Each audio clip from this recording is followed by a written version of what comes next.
Hi beautiful souls, it's Tan here today with another video with the first video of our Zodiac Degrees series. And today we're going to be talking about if you have any of your planets, points, or maybe it's the North Node, in 13.15 to 18.52 degrees of Scorpio. And if you're approaching this from a human design or gene key perspective, this is gate 1 in human design and gene key number 1 in the gene keys. So if you've been watching the channel and you feel like you like the content that I've been putting out and you would like to support my work, there is a platform in which you can do that. It's called coffee.com. You can basically buy me a coffee. And the support that you provide me with will go into purchasing tools, equipment, and softwares that I need to use to put out videos for you guys on YouTube, as well as doing birth chart readings. Before we get started on this video, I have made an introduction video to this Zodiac Degrees series. I highly recommend that you watch that video first if you haven't. So I'll provide a link to that up above in the description box below, so you can check that out and then come back and watch this video. So if you have gate 1 in human design, gene key number 1, or anything in your chart that is at Scorpio 13.15 to 18.52 degrees, your bird vision key, which represents the highest destiny for you, is going to be the Cockerel or the Rooster. And in the gene keys, the 3 phases of this dream arc totem, at the fear key level, it's the Firefly. At the life key, it's the Bull. And at the vision key, it is the Rooster or the Cockerel. At each of the different levels, you're kind of moving from entropy to freshness to beauty, and what can also be considered as the Promethean fire. And I'll explain a little bit more as we go throughout this video what all this means. This archetype is part of the I-Ching hexagram that is called the creative. It is heaven over heaven, and it is the most yang of all the hexagrams. It has a pure yang energy, whereas most of the hexagrams except gate 2, which is pure yin, gate 1 has only yang energy. The other gates will have a mix of yin and yang energy there. So this archetype is all about creation. It's always creating. The genetic code that this archetype resonates with in our body is lysine, and it is part of the ring of fire. The programming partner of gate 1 is gate 2, which is in the zodiac wheel, the zodiac sign of Taurus from 13 to 15 degrees to 18 to 52 degrees. Your programming partner is kind of the complement, or it's the opposite point from you, but at the same time opposites balance each other out and offer a complement to the kind of more shadow side of this energy of gate 1. In human design, this gate is part of the G, or the identity center. It's the soul. It's part of the channel of originality, which this channel is the connection of gate 1 and gate 8, which is in the throat. So it's the originality from the soul. It's part of the stream of creativity, specifically the creativity from the soul. So let's talk a little bit about the rooster symbolism here first, because that's how I'm approaching this series. Some very interesting facts about the rooster is that in the Celtic traditions, the rooster is actually a symbol of protection from the underworld. The rooster is sort of a messenger of danger and warnings from the underworld through its call, the rooster's morning call. In the olden traditions, they associate the rooster with this because the rooster is kind of like this bridge from night to day. It's a symbol of having passed through the darkness of the night into the brightness of the day. It's like a victory from the night, shall we say. And so this is a very purely yang energy in the I-Ching, as well as in all of life. The philosophy behind the I-Ching is that within everything that has life, there's a yin and yang energy. This doesn't necessarily mean that yang is men and yin is women, but yang is just a more assertive part of the passivity of the yin. The yin is the passivity part of the assertive yang. So yin and yang always operate together. An example is even when you're just interacting with another person, immediately within that interaction, there's going to be a yin and yang energy going on. There always has to be. What if one person is talking, they're going to be the yang. If you're the listener, you're the yin. If you start talking, you're the yang. The person listening is the yin. That's an example of how yin and yang kind of exist everywhere in our life. And the rooster symbolism is the yang, because the rooster has to be male. There's no female rooster. Just like the hen, which is actually the vision key of gate 2, there's only female hen. So that's why the rooster is a symbolism of pure yang energy. So the rooster has kind of this role of producing offspring, of really constantly seeking out a mate, attracting a mate, producing offspring, mating, producing offspring. And that's why they're made to have very vibrant, vivid feathers. They generally would do a dance before mating, but some roosters can be a little bit aggressive in that they don't want to dance first. They jump on the hen right away and start mating. So those are the aggressive roosters, but the ones that are not aggressive roosters are looking to create. They're also very good protectors of their flock. They would defend, warn the flock of dangers, so they have this protective vibe about them. They would even go as far as dying to defend their flock. So if you have this archetype in your chart, whether that's your natal chart or your human design chart, you are going to have certain qualities about you, such as you may be prone to a bit of arrogance, you may be prone to a bit of aggression, but there's a reason for that, which I will explain when I talk about moving from your shadow to your highest destiny. There may also be this there may also be from time to time you having to go through pretty dark emotions and feelings in your life, and how you cope with that will either have a consequence of being a little bit forceful or aggressive, or being creative, depending on how you cope with your darker moments in life. There may be a bit of a territorial type of energy, a very raw, maybe even sexual energy about you, maybe a high sex drive.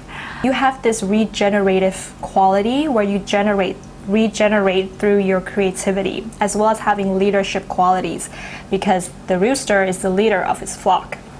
So now let's talk about the vision of your highest self and how you can use this energy to reach your highest destiny in life.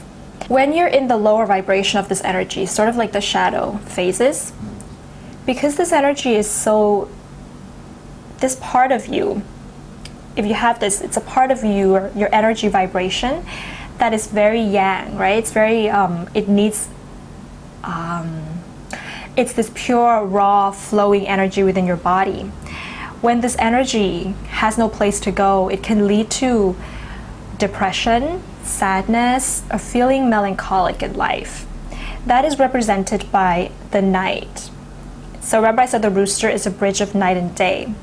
So when you're in your darker moments of emotions and feelings, you're going to be in the night zone. So when that happens, there are a couple of things that you might turn to doing if you're not coping with this correctly, meaning that you may try to cope with it, with the emotions and the feelings, the overwhelming emotions and feelings that you have right away, through acting on it when you're around other people. And when you do this, what you're doing is you may come across as forceful or aggressive, or projecting your deeper, darker feelings onto people around you. And that's not very healthy. But the other thing that can happen when you're doing that is that you're losing a lot of your energy. You're wasting energy on trying to cope with something that that is eventually going to pass. So it's kind of like if you're at night and it's completely dark and you're trying to cope with the darkness in the moment, meaning that you try to turn on the light in your room to cope with the darkness. What ends up happening is that you don't get enough sleep because it's too bright for you, and you're losing energy because you haven't gotten the fullness and the ability to recharge in the darkness like you should be getting. So what can happen is that when you wake up in the morning, the light comes up, the rooster starts to call, the sun rises. You don't have enough energy anymore because you've spent so much of it trying to cope with the darkness. You lose energy in the light. So when we're talking about this in terms of your emotions and feelings, if you try to cope with those emotions and feelings right away through the means that I've told you before, by expending your energy on it, when the emotional waves eventually pass, and all emotional waves eventually pass, some may take longer than others, but emotions and feelings are waves. That's how they operate. They will eventually pass. So when the emotional waves eventually pass, you may find that you've come out of it feeling a little bit maybe resentful or regretful that you've done things in the heat of the moment that maybe wasn't for the healthiest for you and the people around you.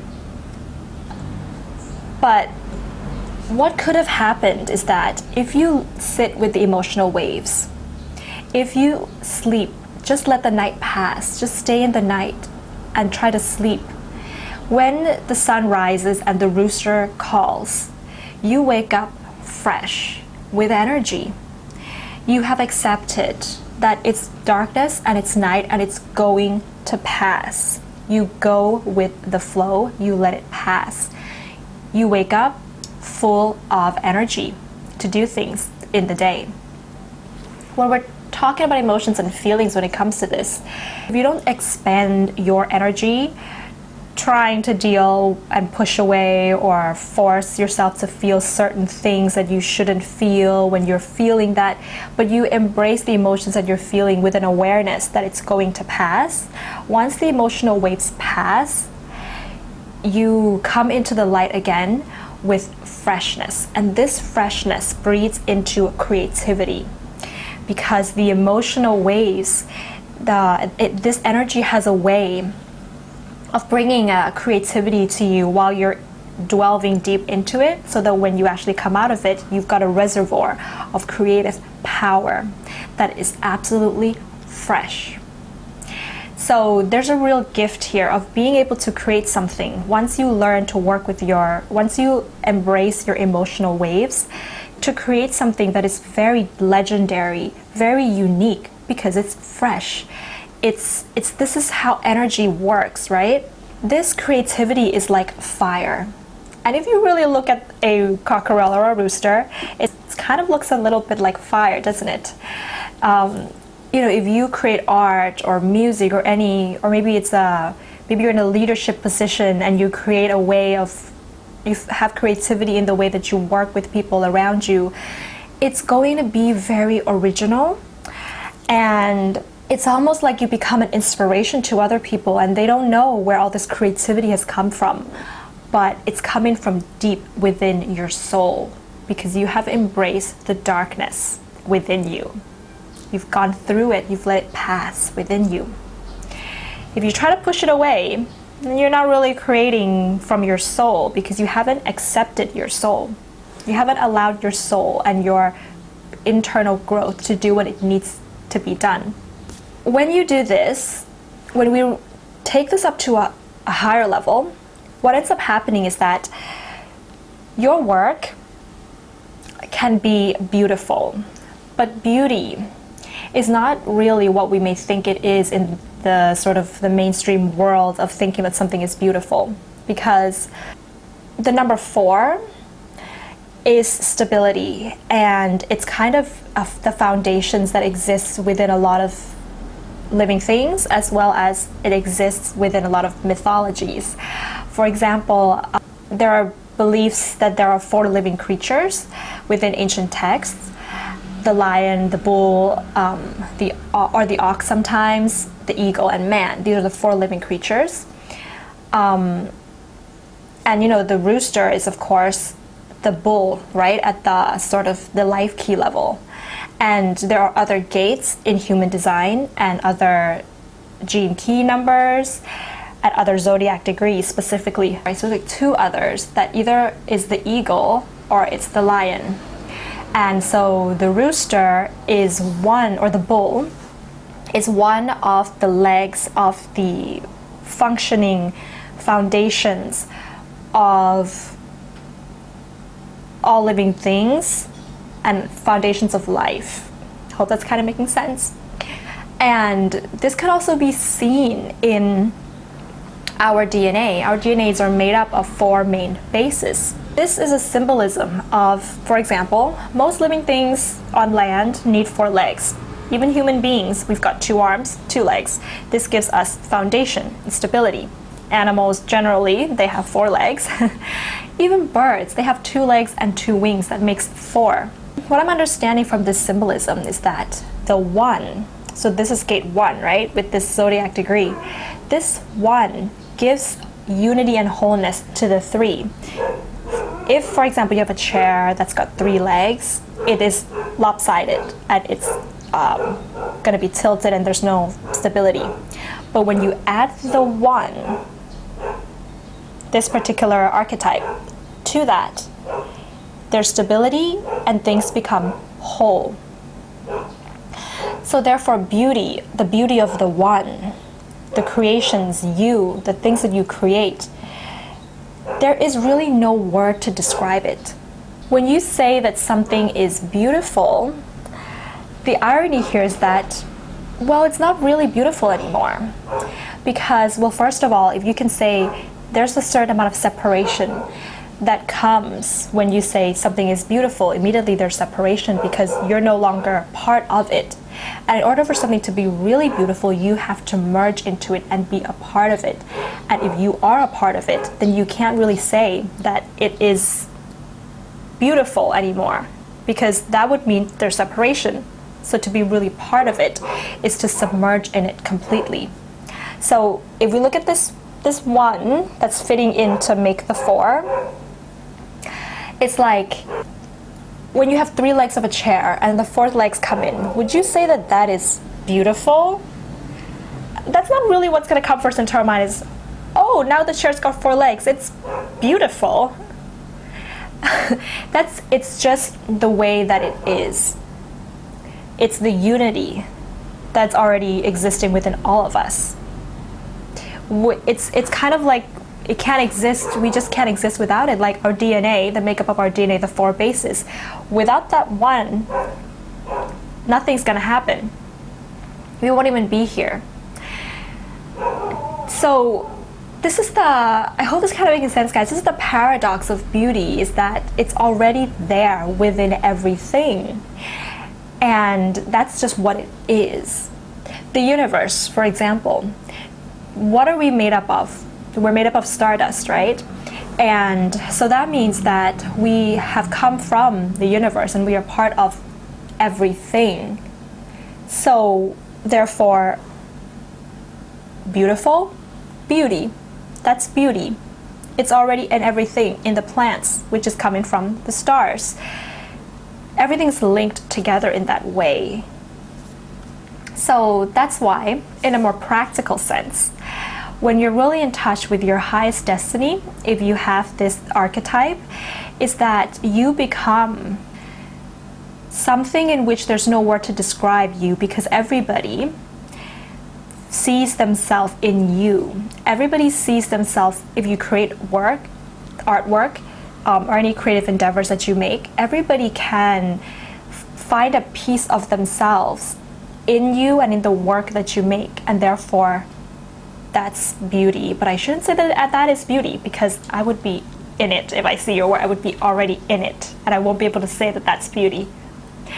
So that is what you can offer to the world with regards to your highest destiny. That is going to be my interpretation for this particular zodiac degrees, human design gate, and gene key.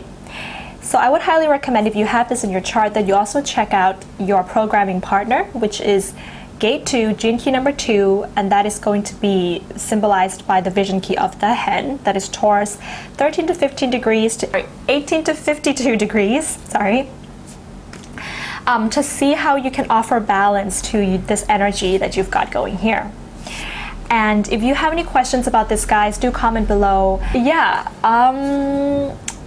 if you like this video, then give it a thumbs up and hit the subscribe button below if you haven't. If you already subscribed, then thank you very much for coming along. I do birth chart reading, synastry, relationship readings. All the information is on my website. You can check that out. And that's it. I'll be seeing you in the next video when we're talking about gate number 2 and gene key number 2. See you then, beautiful souls. Bye.